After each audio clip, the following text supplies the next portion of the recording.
Hello and welcome friends. आज की जो ये वीडियो है ये है माइक्रोसॉफ्ट एक्सेस को लेकर के।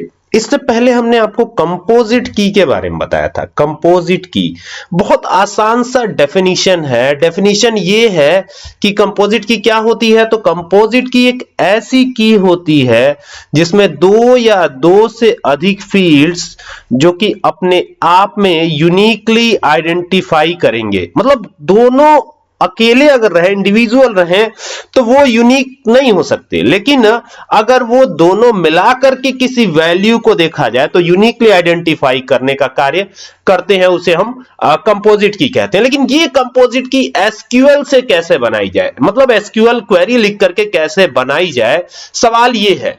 तो एसक्यूएल क्वेरी लिख करके क्या पहले बनाना पॉसिबल है, ये समझना पड़ेगा।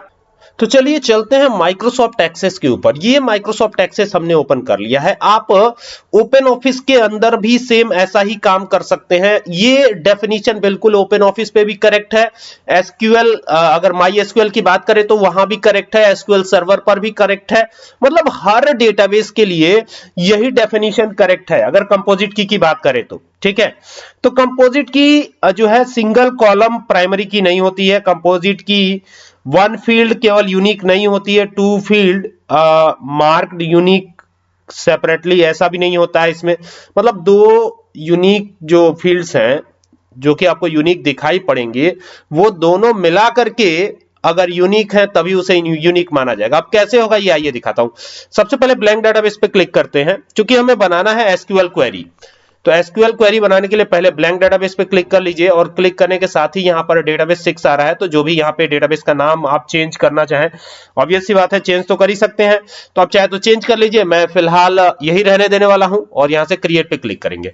अब क्रिएट पे क्लिक करते ही ऐसा सिनेरियो आएगा। अब ये सिनेरियो आप देख सकते हैं, लेकिन हमको चलना है एसक्यूएल में। तो हम क्या करेंगे, यहां से क्रिएट पे जाएंगे और यहां एसक्यूएल क्वेरी पे क्लिक कर देंगे। ये जो टेबल ओपन है इसको क्लोज कर देंगे, और हमको यहीं पर एसक्यूएल क्वेरी लिखनी है। ठीक है, तो बनाएंगे क्या, टेबल बनाएंगे। तो क्या लिखेंगे, क्रिएट टेबल। ये तो बहुत सिंपल सा है क्वेरी, क्रिएट टेबल, टेबल बनाने वाली।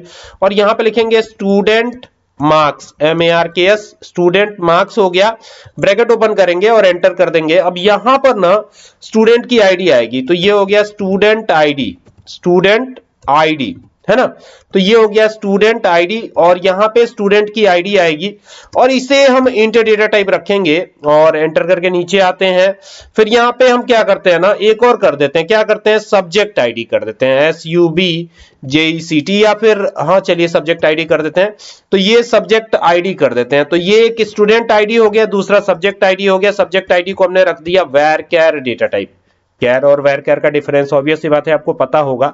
ठीक है, पिछले कई वीडियोस में मैंने ऑलरेडी बताया है कि कैर और varchar डेटा टाइप में क्या अंतर हो सकता है। ठीक है, तो फिलहाल तो ये वीडियो कंपोजिट की के लिए है, कैसे एसक्यूएल क्वेरी के थ्रू कंपोजिट की बनाई जाए, सवाल यही है।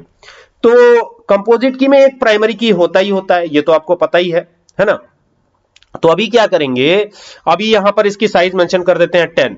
ठीक है, और एक और काम करते हैं, यहां पर आईटी एक सब्जेक्ट ले लेते हैं। क्या ले लेंगे, आईटी ले लेते हैं, इंफॉर्मेशन टेक्नोलॉजी। ठीक है, क्लास 10th में यही कोड है और यही काफी पूछा जाता है। तो ये हो गया, कॉमा लगा देंगे, एंटर कर देंगे, और फिर यहां पर हम लिखेंगे प्राइमरी की। जनरली ये प्राइमरी की तब लिखते हैं जब हमको सिंगल एक रो को प्राइमरी की बनाना, सिंगल एक फील्ड को प्राइमरी की बनाना होता है, तभी हम ये लिखते हैं। लेकिन अब यहां पर हमने प्राइमरी की लिखा है, और यहां पर हम स्टूडेंट आईडी और सब्जेक्ट आईडी को दोनों ही को एक साथ यूज करेंगे एज अ प्राइमरी की। ठीक है, तो ये हमने कर दिया स्टूडेंट आईडी, और स्टूडेंट आईडी करके कॉमा लगाएंगे, दूसरा कर देंगे subject ID, SUBJECT, subject ID कर देंगे इस तरीके से। ठीक है, तो यहां पे स्टूडेंट आईडी और सब्जेक्ट आईडी दोनों हो गया है, देख सकते हैं। और अब यहां पे बारी है टर्मिनेशन देने की। टर्मिनेशन दे देंगे तो क्या होगा, टर्मिनेशन दे देंगे तो इसका मतलब है ये प्रोग्राम खत्म हो गया, ये अब हमको आगे कुछ लिखना नहीं है, अब हमको सिर्फ रन कराने की जरूरत है। तो रन कराएंगे तो क्या होगा, ये देखने वाली बात है। तो चलिए इसको रन कराते हैं। रन कराएंगे, ऑब्वियस सी बात है ये चल जाएगा, और चल जाएगा तो यहाँ पे स्टूडेंट मार्क्स नाम से एक टेबल बन के आ जाएगी। ठीक है, अब यहां पर ना सपोज कीजिए स्टूडेंट आईडी 1 है और सब्जेक्ट आईडी है C01 कर दिया हमने, और आईटी, अब ये जो आईटी दिया गया है इसमें मार्क्स मिलेगा, ठीक है। तो आउट ऑफ 100 मार्क्स मिला यहां पर 67, ठीक है, किसी स्टूडेंट को। अब ये स्टूडेंट आईडी अगर मैं 1 रख देता हूं और ये यहां पर ध्यान दीजिएगा, यहां पर सेम रख देता हूं जैसे C01, ठीक है, और यहां पे 56, तो ये पॉसिबल नहीं है कि किसी एक स्टूडेंट का जो कि एक सब्जेक्ट आईडी का है वो सेम सब्जेक्ट आईडी से सेम स्टूडेंट जो है सेम सब्जेक्ट में दूसरा नंबर पा जाए एक ही बार में, ये तो पॉसिबल है नहीं। तो इसी वजह से ये इसको कंटेन नहीं कर, मतलब इसको जो है डुप्लीकेट मान के चल रहा है, ठीक है। लेकिन अगर मैं यहां पे सब्जेक्ट आईडी चेंज कर दूं, ठीक है, सब्जेक्ट आईडी, ठीक है, ये आईटी है हालांकि, लेकिन इसमें आईटी में भी अलग अलग सब्जेक्ट होता है, कोड होता है। तो अगर मैं सब्जेक्ट चेंज कर दूं, कोड चेंज कर दूं सब्जेक्ट का, यहां पे देखिएगा तो ये एक्सेप्ट कर जाएगा, है ना, भले ही हमने स्टूडेंट आईडी 1 रखा है। अब यहां पे देखिए स्टूडेंट आईडी 2 कर दिया और सब्जेक्ट कोड सेम रखते हैं, ये देखिएगा, तब भी ये एक्सेप्ट कर जाएगा, ठीक है, देख रहे हैं। यानी कि ये दोनों मिलाकर के एक चीज को रिप्रेजेंट कर रहे हैं, इट मींस कि आईटी के नंबर को रिप्रेजेंट कर रहे हैं, और इन दोनों को क्या मिला के क्या बनेगा, कंपोजिट की बनेगा, ठीक है। इसी को कंपोजिट की कहेंगे।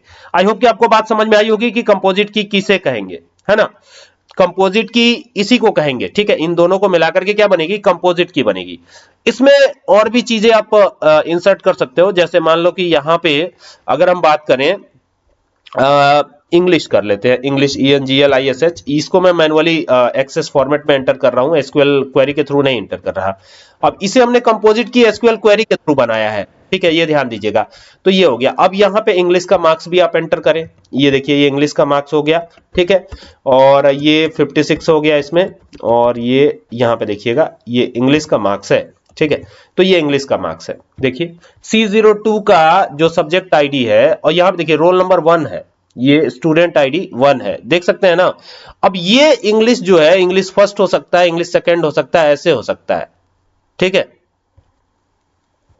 आप जरा गौर से देखेंगे तो यहां पर हमने प्राइमरी की बनाया जरूर है, आप देखेंगे तो ये देखिए ये दोनों ही पे ये प्राइमरी की वाला शाइन आपको दिखाई पड़ेगा अगर एक तरीके से देखें तो लेकिन यहां पे दोनों ही में डुप्लीकेट वैल्यू वाला हुआ है, लेकिन दोनों ही यूनिकली आइडेंटिफाई कर रहे हैं, यूनिक आइडेंटिफिकेशन, यानी कि ऐसा नहीं है कि यहां पर ये वैल्यू देखिएगा, दोनों यूनिक आइडेंटिफाई कर रहा है, मतलब सब student ID plus subject ID.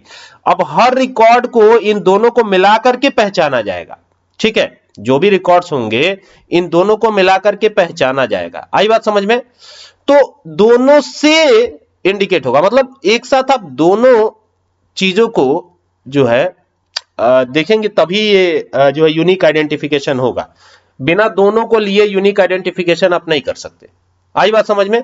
तो इसी वजह से ये प्राइमरी की है, सॉरी कंपोजिट की है, मतलब प्राइमरी की और कंपोजिट की दोनों अलग अलग चीजें हैं, ये ध्यान दीजिएगा। दिखने में एक जैसे हैं लेकिन दोनों अलग अलग हैं, तो इससे आपका कंफ्यूजन दूर हो जाएगा। आई होप कि इससे आपका कंफ्यूजन दूर हो जाएगा कि ये क्या है, ठीक है। और इससे पहले भी एक वीडियो बनाई थी जिसका लिंक मैं एंड स्क्रीन में दे दूंगा, वहां से आप क्लिक करके देख सकते हैं, उस वीडियो को भी देख सकते हैं। एकदम 100% गारंटी है कि कंफ्यूजन क्लियर हो जाएगी आपकी, ठीक है। और ये एग्जाम्पल से तो आपको समझ में आ ही गया होगा, यानी जब भी जो है यूनिकली आइडेंटिफिकेशन की बात आएगी तो दोनों मिलाकर के एक वैल्यू को आइडेंटिफाई करेंगे, ठीक है। यानी स्टूडेंट आईडी 1 है, सब्जेक्ट कोड 01 है, स्टूडेंट आईडी 1 है, सब्जेक्ट आईडी 02 है, ठीक है। यहां पे देखिएगा ये चीज जो है, ये दोनों देखिएगा, ये दोनों अलग अलग हैं, यहां पर भी ये दोनों अलग हैं, यहां पर भी ये दोनों अलग हैं, ठीक है, ऐसा नहीं है सेम है, ठीक है ना, ये ध्यान दीजिएगा। तो यही चीज जो है ना कंपोजिट की कहलाती है, क्या कहलाती है? कंपोजिट की, ठीक है। अब जैसे मान लीजिए यहां पे हमने कर दिया, ये देखिए, तो ये सेम हो गया ना, ऊपर एक बार ऑलरेडी दे चुके हैं हम, तो यहां पर ये सेम हो गया और सेम हो गया, तो इट मींस कि ये डुप्लीकेट वैल्यू दिखाएगा ही दिखाएगा, ठीक है। हाँ, अगर इसमें कुछ चेंजेस आप कर देते हैं, जैसे C03 कर दिया, अब स्टूडेंट आईडी 1 वाला C03 सब्जेक्ट कोड को ले सकता है। अब C0 सब्जेक्ट कोड एक कंबाइंड सब्जेक्ट कोड हो सकता है। मान लीजिए एक तरह से मान लें कि सब्जेक्ट कोड जो है C03 कंबाइंड है, मतलब इसमें आईटी और इंग्लिश दोनों आते हैं। इसी तरह से C02 में भी आता है, C01 में भी आता है, ठीक है। तो यहां पर आप देखेंगे तो ये यूनिक आइडेंटिफिकेशन इन दोनों से हो रहा है, ऐसा नहीं है कि सिर्फ एक से, दोनों ही को लेकर के यूनिक आइडेंटिफाई किया जा रहा है और यही कंपोजिट की है, ठीक है।